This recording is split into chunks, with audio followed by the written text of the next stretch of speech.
This is going to go through some bear variations, the basics of how you set it up. So starting off, I'm going to be on my hands and knees. I want my hand underneath my shoulder and my knees underneath my hips. Fingers spread nice and wide. I want to take the points of my elbows and tuck them in a little bit. Still keeping even weight through my thumb and pinky, so I don't want to rock to the side of my hands.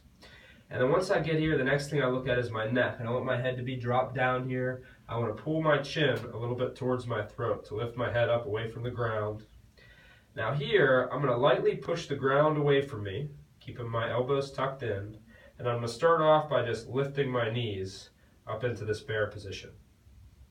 The only thing that I want to make sure of here is that I'm not letting my back dip, right? So sometimes as a precursor to even lifting, I'll have people do this little movement where they feel what this feels like, they feel what this feels like, and not that they have to go all the way into this rounded position, but I do want to err more towards that rounded or flat back and keep that as I raise up into the bear.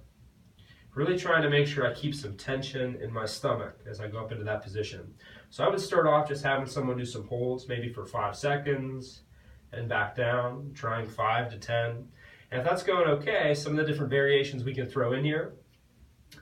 One would be the same type of tension through my stomach and shoulders as I do a small leg lift, and another small leg lift. I could also throw in a lift of my arms, so for that I would have to shift a little bit to that weight-bearing arm, and shift a little bit to my other weight-bearing arm. So all these little variations start off with lifts of the legs, add in lifts of the arms, which may be a little bit more challenging because people are typically weaker upper body.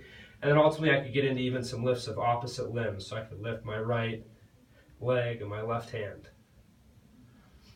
And then same thing, foot and hand. And I do my best to try and make sure my pelvis isn't dropping side to side, but it is pretty challenging when you get to this point. And I also make sure that even as I add that challenge, I'm not starting to take my butt too high in the air, but I'm keeping those knees hovering over the floor.